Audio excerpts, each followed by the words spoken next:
Hi, I'm Ben Quiggle, editor of Woodall's Campground Magazine, and this is another episode of WCM's Connections. And I am joined by Alyssa Ravasio, the CEO and founder of Hipcamp. And Alyssa, I know I've seen you at conferences or other events that I've been to, but I think this is the first time I've ever really interviewed you for anything. So that's exciting. I mean, you've been growing Hipcamp for a long time, and it's amazing that we haven't really sat down for an interview, I guess. Yeah, thanks for having me. Excited to talk today. Yeah. And I mean, for people who are watching this on the video, you have a gorgeous office there with the stained glass windows. I think that's probably one of the best backgrounds that I've seen anybody Thank you. outdoor. Yeah, So, very lucky to get to work here. yeah, it's, I mean, I've been following, before this episode, I looked back at some of the coverage Woodall's has been doing on Hip Camp since its inception. And I mean, you guys were around before I even joined Woodall's. So it's kind of interesting just being able to go through some of the stories and see how, you began. I guess, if you can think way back then, I guess what was your impetus for starting the company? What made you like think, wow, I want to start Hip Camp. I want to get involved in the outdoor hospitality industry? Yeah, it was a very specific moment in Hmm. time that was informed by my childhood and growing up. So I grew up in California.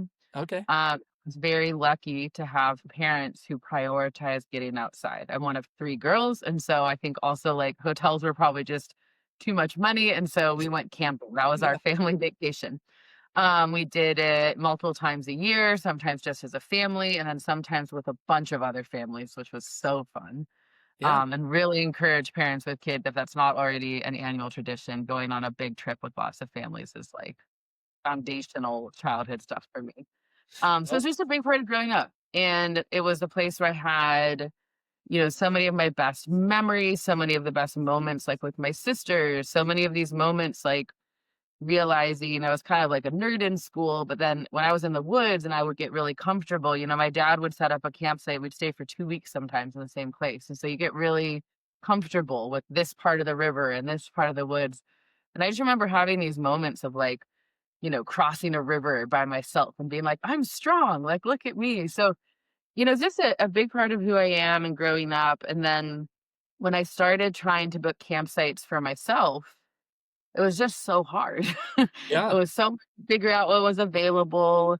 I, hadn't thought I wanted to go camping 6 or 12 months prior. So a lot of the spots I wanted, especially along the coast, were gone.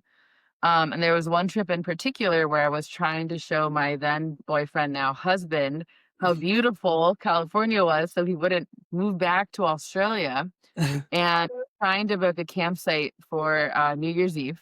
I wanted to take him to the ocean. We're ocean people. And everything was booked. I was looking at private campgrounds, state parks, national parks. I had so many different tabs open on my computer that at one point my computer crashed because there was like too many tabs open, too many places to look for campsites. We eventually found a state park that didn't take bookings, so we like decided to take a risk and drive down early.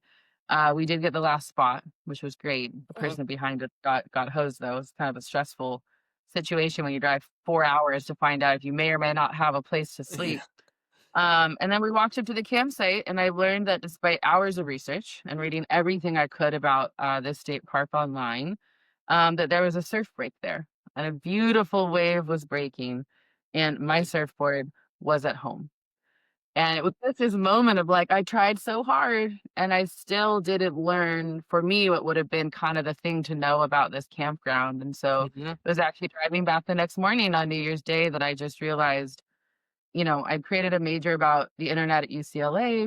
I had a lot of, passion for technology and then this love for the outdoors. And it was just this moment of like, why is getting outside so hard? And every time I go outside, I feel better. Maybe if I could use technology to make getting outside simpler, more people could do it and they could also feel, better, happier, healthier, just like I do. So that was the original impetus. So we say Hip Camp started with the wave.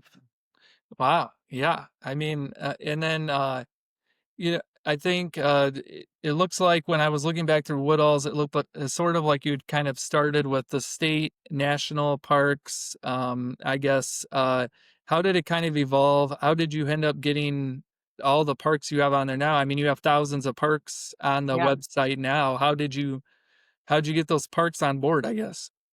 Yeah, it's been a journey. So I would say when I first had the idea to start Hip Camp, first of all, um, the first thing I did was learn how to code. I had tried to start other startups before, and in general, I just found it like kind of tough. Like I partnered up with a couple, different people, and it hadn't worked out great. And so I decided to learn how to code so I could like learn how to do it myself. So the first version of Hip Camp, I coded myself. It was very simple. And the idea was to just try to put all of the campgrounds on a single map. I just wanted to not have all the tabs crashing my Yeah. computer problem. So that was kind of the initial version of the site. We always wanted to support bookings, and so we started working with California State Parks pretty early on. We actually thought we might work with the state as their Mhm. contractor to do the reservations. Decided that wasn't like the best path for our company, but as part Yeah. of that, we did take bookings for a state park and kind of built out a pilot. Another interesting story from around that time was when I realized how hard it was going to be to work with, the public agencies, as amazing as they are. Mhm. I actually started cold calling a bunch of RV parks and campgrounds. This is probably 2014, 2015. And, most of them, a lot of them already had, like, some basic online booking systems, some different PMSs, but none of those PMSs did any kind of integration. And so the idea of, like, us helping them take bookings was so weird, so foreign, and so we, just didn't have a great option there either. And so, kind of trying to work with public land, figuring out how hard that was gonna be, trying to work with private campgrounds, finding out the PMSs were not developed enough yet, even though hotels and flights and everything else, already worked that way. Campgrounds weren't quite there yet. That was kind of how we ended up doing what perhaps we're best known for so far, which is working with private landowners. It was kind of like the only place left to go camping. And it turned out really well. Yeah. Just to back up, I guess, how did you guys develop the name Hipcamp? How did you develop what sparked that name? Yeah, the domain was available. It was my friend's idea, and I got to buy it for 7.99. No, but I think at the time the website was California Camping. So, Okay. I kinda had this thought of I might want to expand past California, so I probably need a new name. And Hipcamp was available. My friend thought of it, which is great. And I don't know, it fit because I think camping's amazing, and there's a lot about camping we shouldn't change. But I liked the idea of, hip being this kind of like new approach, fresh look at, this amazing tradition that has defined, the outdoors and a lot of American culture for a century or more. But like, let's take a fresh look at it. Let's make it more accessible. Let's include people who maybe haven't felt included. So that's kind Yeah. of why I stuck with it. But the domain being 7.99 is a very broke recently graduated college student in San Francisco, that did not hurt. That was a very real factor. Well, it's probably worth a lot more now. So, Yeah, you've definitely developed that. It's kind of interesting you meant like a newer, like hipper version of camping, and that's kind of what glamping. I mean, glamping's kind of come on the scene, and we're seeing that now, where it's like the next generation of camping, and we're bringing more people in, and yeah, even trying. I think even on the minority front, we're seeing more minority groups and like different sectors of people come in to the industry in a big way, so that's been exciting. So yeah, yeah. uh, I think glamping has a really important role to play in yeah. that the reality is, especially if you're a family, if you don't already Mhm. have the camping gear, it's actually very expensive to go camping. Yeah. The sleeping pads, the stove, the tent, that's actually not a small investment. So for a lot of people, glamping is actually the single most affordable way to try out is going outside something our family, might want to invest in and might want to do more often. Yeah. So we're big fans of glamping's ability to it's kinda like a gateway drug. You bring them in, get them excited, and then, yeah, hopefully they go from there. Well, especially as kids, and like what you said about your story, growing up. I mean, I think if you get kids camping, I know just on my personal end, taking our kids camping, they ask, when are Totally. we gonna go back? Well, can we do this time? And stuff like that. So kids get very engaged with it. They love it. I think a lot of kids get a little freedom too at the campground or campsite. They get to go do stuff that's fun, maybe with other kids that are there. So it's kind of Yeah. unique to see. Um, I liked what you Well, said about the technology aspect. I've always found that the industry is a little bit slower on the technology front. The campground owners tend to be a little bit more hesitant. I don't know if hesitant's the right word, but a little slower going. Like they like, you get the early adopters and then they'll wait and see, and it takes a while. And I guess, do you find that most like PMS systems and stuff now have they evolved to the point where they're easier to work with now, I guess, and get some of those parts yeah. So on your website? so yeah, so first of all, back to like, people owning and running campgrounds and Yeah. technology. I think there's a culture, which I totally understand, of like, I got into this business in a lot of ways to like get away from Yeah. technology, Yep. which I totally respect. And like back to your point about, kids and how important it is to get kids outside. The average American kid is spending, I think for younger kids, it's like 5 to 6 hours a day. For Mhm. teenagers, it's up to 9 hours a day looking at a screen.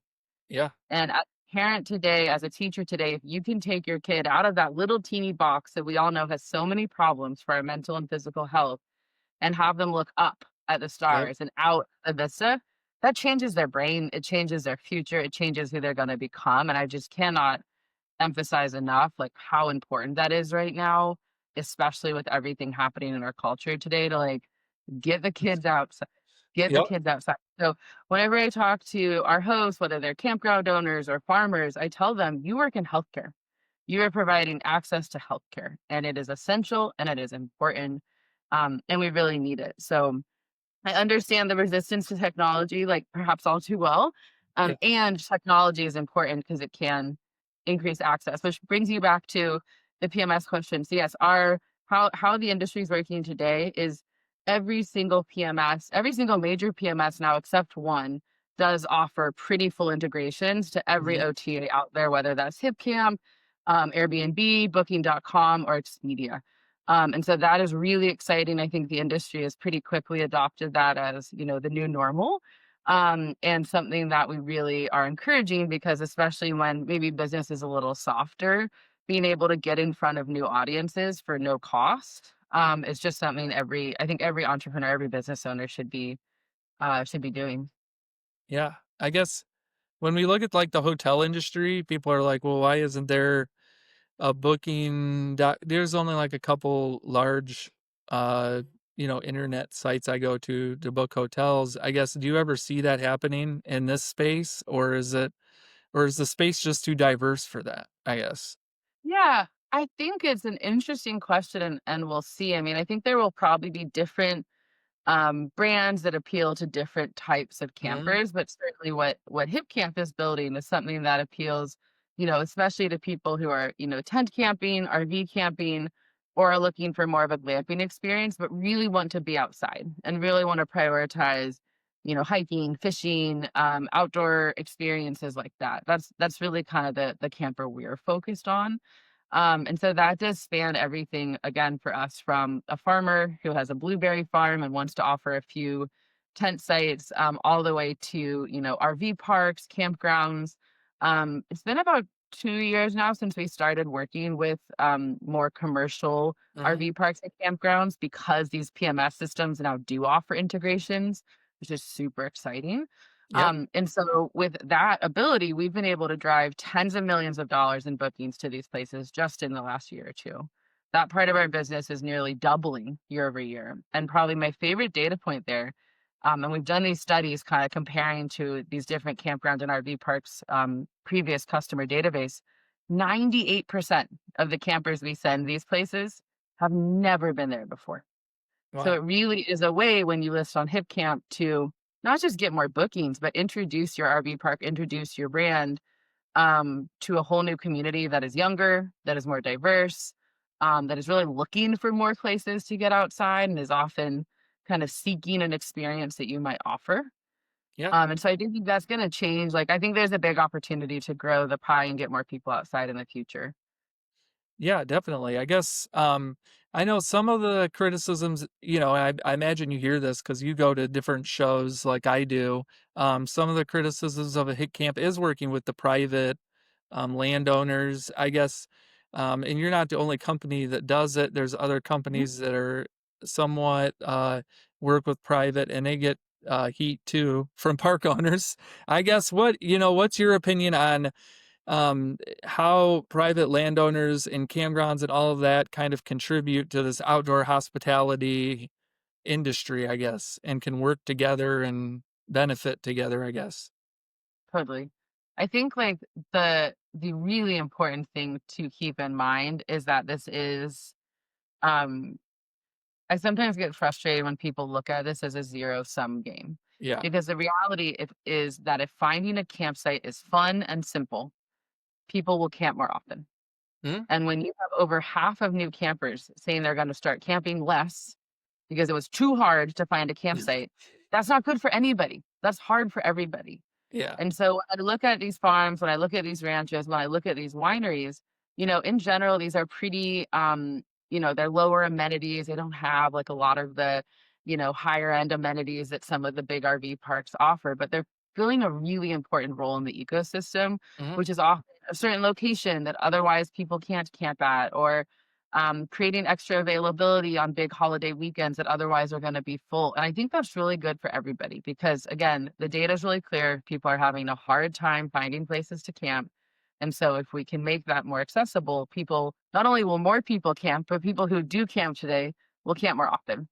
And so, I think we need to really look at the experience holistically and realize this is about the camper and them having a great time and wanting them to get outside as often as they can. Yeah, definitely. And I think you had some big news you wanted to mention today too. With you have a new partnership with Sun. It sounds like I think you were mentioning. Yes, very exciting new partnership. Yeah.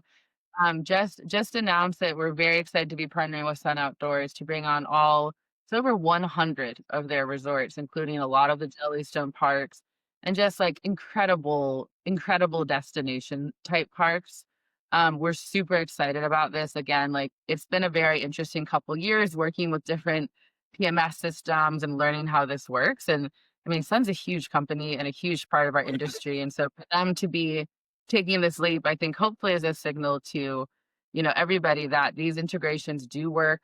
You can seamlessly take bookings, not just from Hipcamp. Obviously, I think Hipcamp's the best, but there are other places one might, reach new campers. And it can seamlessly flow right into your PMS. You don't have to manage two calendars. You don't have to reconcile two sets of books.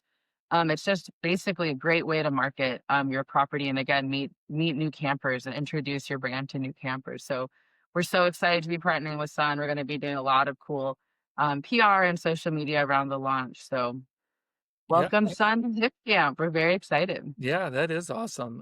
Sun Communities has been around for a long time, and they're definitely growing as a resort owner. They own just a ton of parks, and then they work with a ton of other developers too. So it's kind of interesting. But I guess in your space, there's Hip Camp. There's some other organizations that do booking type websites too. I guess when you first started, I don't think there was that many, there wasn't really very many people doing this, but now there's a couple additional companies. I guess, do you feel that competition? What does that encourage you to do does it just encourage you to be better, I guess? Totally. Competition's great. I grew up very into athletics. So I would say I find competition fun. And I guess like the other thing I would say is again, like I think there's so much opportunity right Yeah. now as an industry to just make it simpler for people who want to camp to find and book the right campsite for them. So I welcome other people, working to solve that problem. I think it's a big one that as we get better and better at solving is going to benefit really all of us. Because again, like I look forward to like 10 years. I try to take the broad perspective. So I'm like, okay, in 2035, how many people are camping? Yeah. Are we all plugged into AI virtual reality of looking at Mhm. Yosemite through a screen? Or are more people going outside to amazing new places that they've never heard of and exploring the world and meeting humans in real life and, actually like smelling the forest? Like, are we having those experiences? And I think that as our world becomes increasingly reliant on these advanced technologies. We didn't even talk about AI, but like it's very interesting. But my perspective is the outdoor industry has an increasingly critical role to play in balancing out our culture and keeping people grounded and keeping them in like a contact environment where they see other people and humans and get outside. So I think it's all good if we can get more people outside. Yeah, I think what's interesting, and the studies kind of reflect this too, is the younger generation is very plugged into technology, but they're also like plugged into the fact that they need their mental health needs to be Totally. taken care of, and part of that is going outdoors. So they're very intentional, maybe more than other Totally. generations, about Totally. making time for that. So And a lot of them want to go camping, yeah, but there's a gap between them wanting to and going. And so I think again, this comes down to our industry because especially that younger generation, they're not going to wade through, 2-page long registration forms with 15 fields. They're not going to do it. yeah, Either yeah, kind of search on TikTok and there's going to be a button to click book, or they're probably going to be like, too hard, moving on. Maybe I'll do something else. And so I do think there's an important call to action that we're supporting a lot of our hosts in, like, can we meet that rising bar hmm for consumer expectations? Because what campers expect today it is changing, especially with Gen Z and younger millennials, what they want to see, how they want to be able to access it. They're using Uber, they're using yeah. Airbnb, they want it to be easy. And I think that's a good call to action for all campground hosts. I will be doing a talk on that at Ojai this year. I don't know if this will come out before that, hopefully, but Tuesday at Ojai, please come by. We'll be talking about the future of camping and all the data Hipcamp has to help kind of inform what we're seeing people do because our community does trend younger, and so we're seeing a lot of these trends early, I think. Yeah, I mean, the other thing is just the AI. I guess you had mentioned AI. How do you use? How has AI helped you at HipCamp? I guess, and how do you Yeah, integrate that into the experience users are having? I guess. yeah. I'm a technologist, so I'm having like so much fun right now. I will say just as a caveat for people who are less excited about AI, I get it, and I'm worried about a lot of things too. I'm very worried about how do we establish what's real and like Yeah. Yep. yesterday, I had someone send me something on ChatGPT. They were like, "Look how true this is," and they'd ask a leading question to ChatGPT. You ask ChatGPT a leading question, it tells you what you want to hear, Yep. and we got to really be careful about these self-reinforcing echo chambers. But that said, I think as a company that aims to build world-class software and aims to really do that in collaboration with our community, probably one of the coolest things AI does for us is changes who can help make HipCamp better directly from our engineers Mhm. to a much broader part of our team. So I just came out of a hackathon demos, and our head of support, Annalise Poda, who's been with the company for nearly a decade and is just an incredible leader, had started using an AI coding tool to start fixing things that her support team was noticing. Just this should be reordered or this language should be different. And normally they have to file a ticket, wait for an engineer. They can do it themselves now. Wow. So I That's think, great. AI gives people superpowers. It's also really helpful for, personalizing the experience. We're doing a bunch of AI internally to make sure we're really matching campers with the best place to camp for them. And so, yeah, there's so much happening every day right now, but overall pretty excited and do view the outdoors again as being pretty AI proof, as long as we continue to meet that rising bar for the expectations of the experience. Yeah, definitely. I mean, I'm one of those. I'm a little hesitant about AI. I like the I tools, get it. but you scroll through social media now and it's like, is that video real? Sometimes you can tell pretty easily that, it's not real, and then other times you're like, I don't know. I mean, So, totally. And, like, the technology is the worst it will ever be right now. Yeah. Yeah. And so I just think, like, I remember being in, like, 3rd grade and being trained in, like, media literacy, right? And being trained that sometimes journalists have a perspective and we need, like, we need to think about what we read, and it's like, I think we're just gonna need to, as a culture, evolve and realize that sometimes that video is real and sometimes it's fake, and we can no longer see something on the internet and assume it's true. And by the way, Yeah. that's true for a while, right? This was a Oh, yeah. huge deal way back in 2016 with the election. So I think you can, like, throw your hands up and freak out that AI is breaking everything, or you can say, well, at least we have to finally face these issues we needed to face anyway. Yeah. Yep. Because now it's so extreme. Now everything is, so clearly could be true or real or fake or not. And wild times, Ben. Yeah, I mean, I'm just excited on the camping front just to I was out to the glamping show.